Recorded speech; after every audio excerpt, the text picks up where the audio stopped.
we are paying more. And you will agree with me that a lot of people have applied for these prepaid meters. Those things are not available. So IBDC, all those distributing companies, they are just, they are happy and reaping Nigerians very, very bad. Because I'll give you an example. I have 3 shops. People have not used that shop for the last 5 months. They are not using it. And they continue to bring bill, 4,500 every month. Estimated bill? Estimated bill. Now you have increased it. They are going to increase that again. Why has the government not made it compulsory for them to, first of all, provide prepaid meters? Why have they not made it compulsory that the energy that is supplied to the consumers are metered, so that you don't reap where you don't sow? I don't know the kind of privatization that we have gone into, that we will continue to just feed those people that are supposed to improve electricity supply. How much megawatts have they added to the grid? In Kenta, along that road, down there. That's here in Abeokuta. In Abeokuta here. For the past 1 week, I don't think any area along that road will claim that they have enjoyed electricity for 5 hours within that 1 week. For 24 hours of the week. In a day, you might not have it at all. And when you have it, maybe you have it for 30 minutes, and it's gone. And they are not ready to provide meters to the consumers. They are happy estimating bills, giving you estimated bills, so that they continue to make money when they are not adding energy to the grid. So I think we are just not, the government is not just mindful of the hardship that they are imposing on Nigeria. Okay, Cousin, could it be that the policies that have been implemented in the past are not well implemented, if I may put it that way? We saw some power stations, power plants coming on board. Olorun should go, we have Gembu, and so on and so forth across the Federation. All were geared towards boosting electricity supply in Nigeria. But today, I don't know what the situation like, because that has not really been effective. And don't forget again, most of these power plants are to be powered by gas. And we are still contending with some forces in the petroleum, oil and gas industry. So where are we exactly? What do you think government needs to do in this area to sort out this problem? Well, expressly, government just needs to be more responsible. It's a simple way of answering that question. But then, like I said the other time, it's not a dearth of policies that we're suffering here. It's that responsibility, that will, that mindset to do what is correct. That is the problem we have.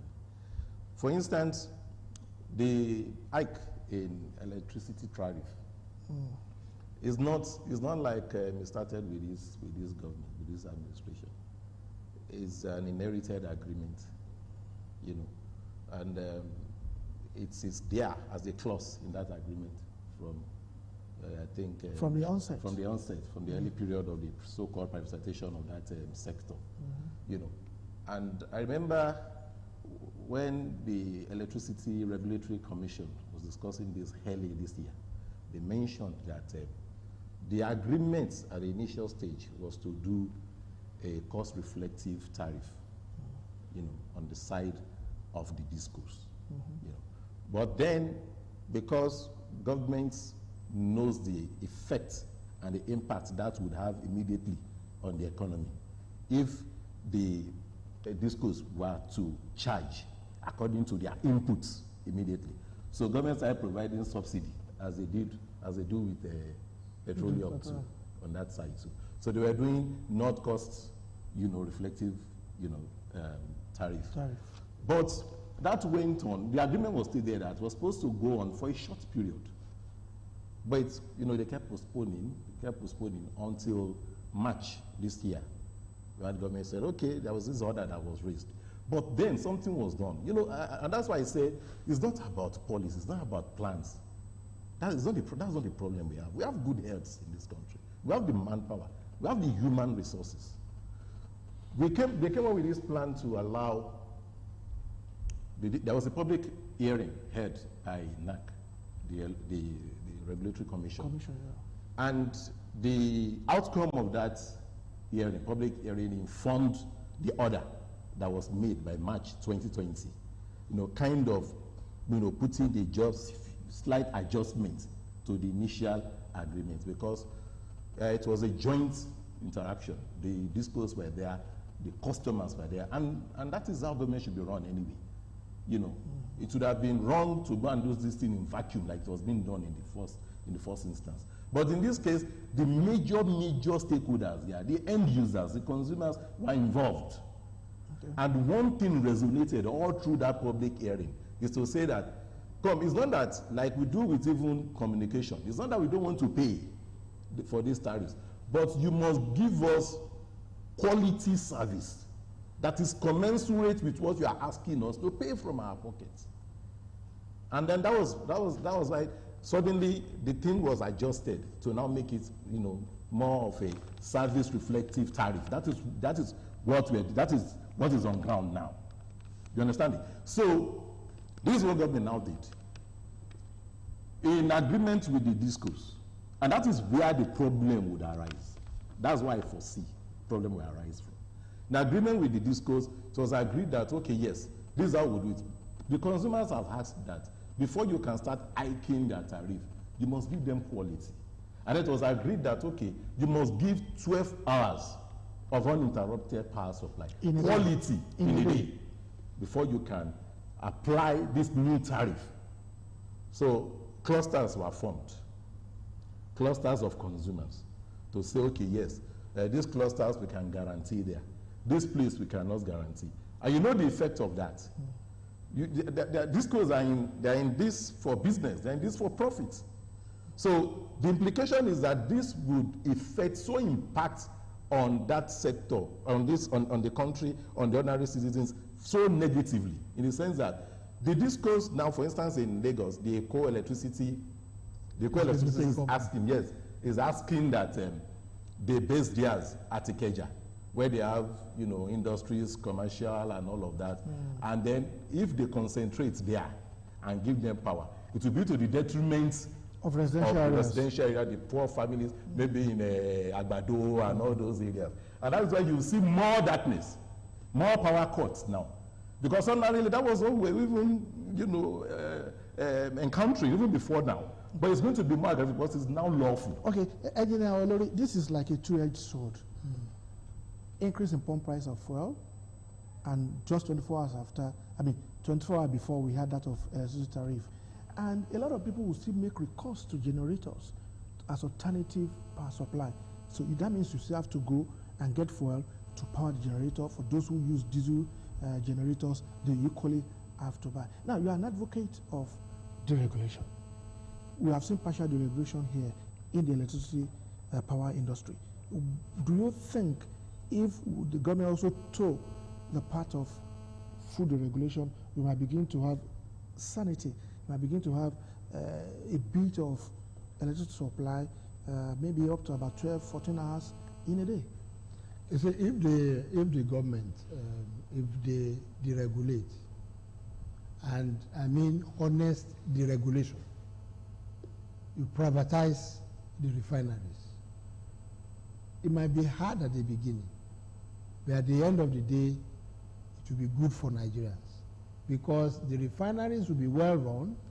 Then that petroleum sector. No, we are talking about the electricity. Yes, I'm coming there. Okay. And with that one, you will see that at the end of the day, the price of petroleum will drop in the long run. Now, electricity generation, there is no way they will not continue to ask for increment, because this one that we have now will not be the end if they don't address the fundamental. What is the fundamental problem? It is generation. We are not generating enough. what we have in Nigeria is not enough to go around, and that's why you have many places in darkness.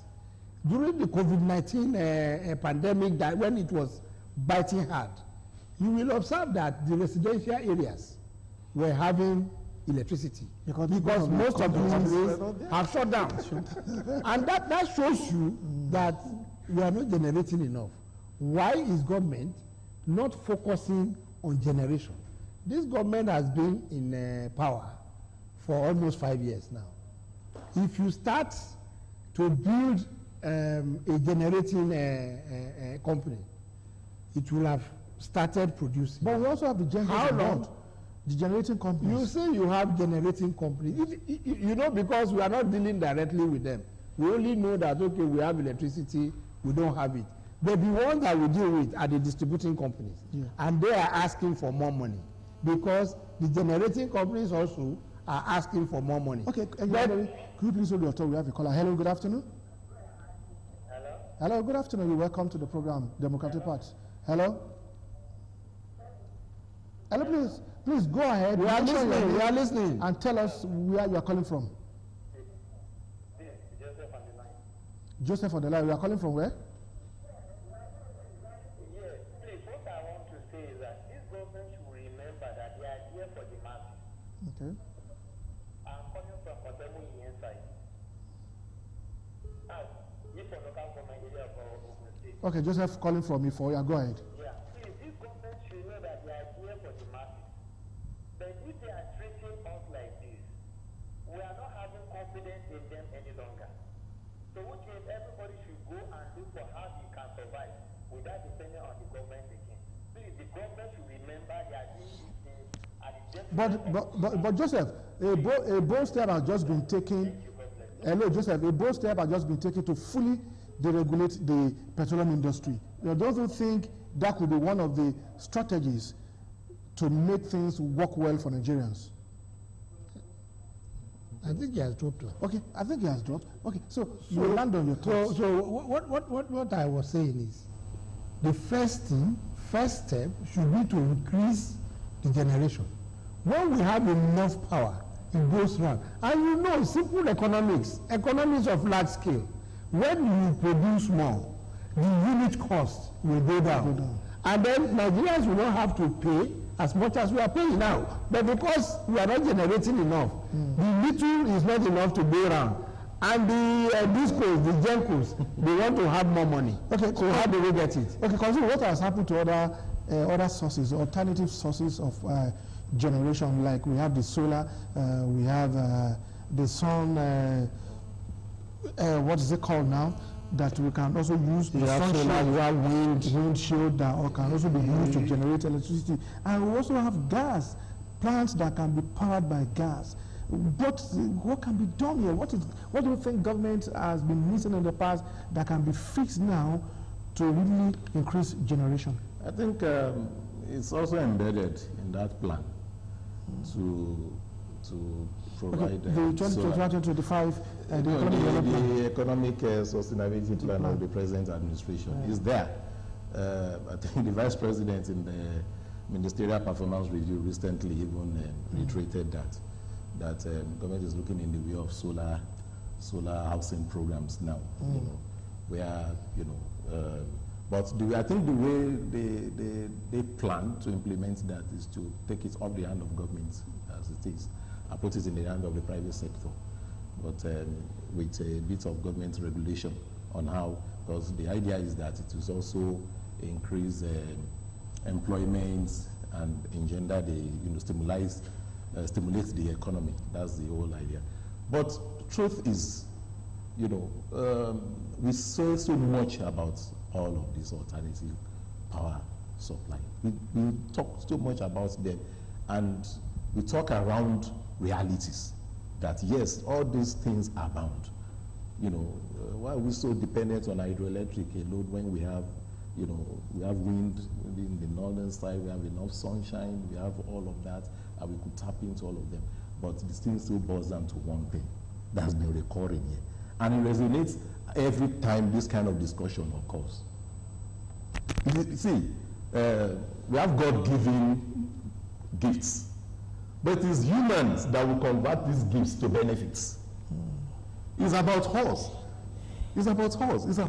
It's about do we love this country at all? Is this country a nation at all? Do we really want to move this country? Is it just an association for whoever finds himself there to take his own and then get out of it? And that's why when policies are formulated, it's not about policy formulation for political aggrandizement.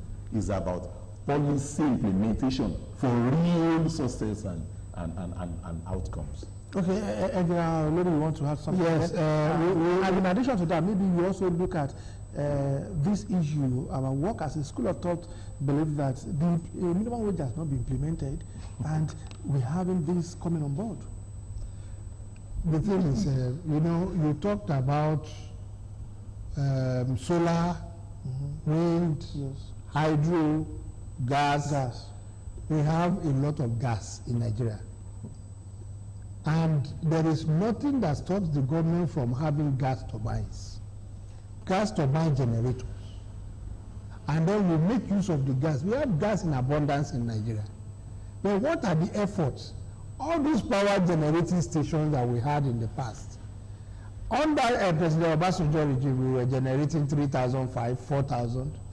Have we generated 5,000 now? 5 years in office, have we generated 5,000 megawatts? We have not. So the government, every time they talk about evolving a policy to make sure that we generate more, but we need to see something on ground. Okay, let's take this caller, perhaps will be our last caller. Hello, good afternoon. Hello. Yeah, good afternoon. A quick one from you, your name and your location. Hello, I'll talk to you about. But this is an English language program. Well, okay, you can just can express yourself, it's allowed, but it's the mode of communication is English language. But you can just go ahead and express yourself in just 30 seconds. I speak Yoruba, I don't speak English. Oh, okay, Yoruba. Okay, go ahead. Oh, yeah. Okay. Sorry. Hello. Sorry. We're having a live program. That's.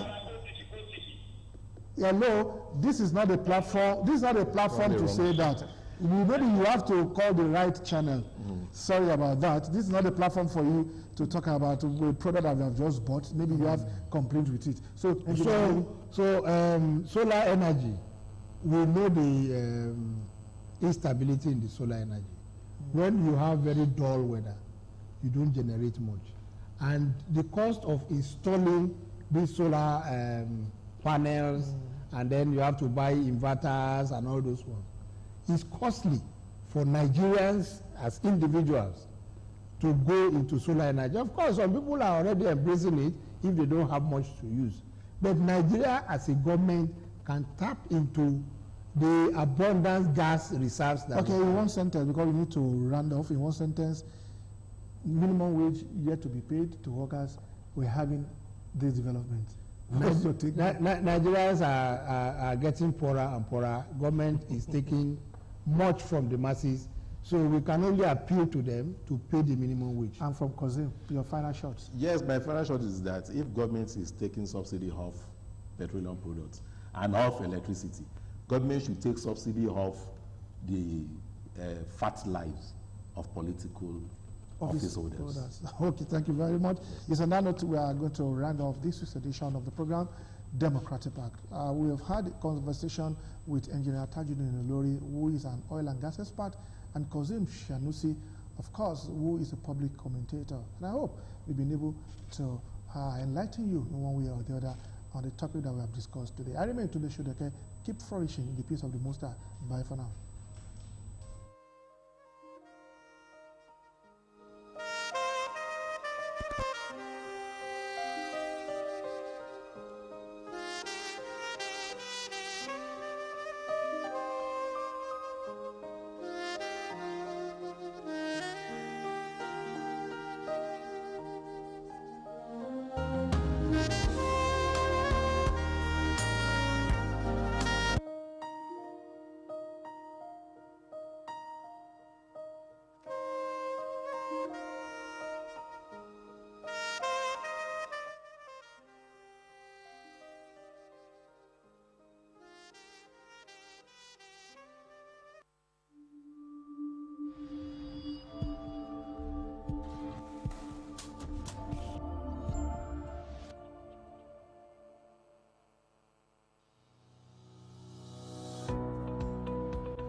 In fulfillment of its promise to provide affordable housing for the good people of Ogun State across the 3 senatorial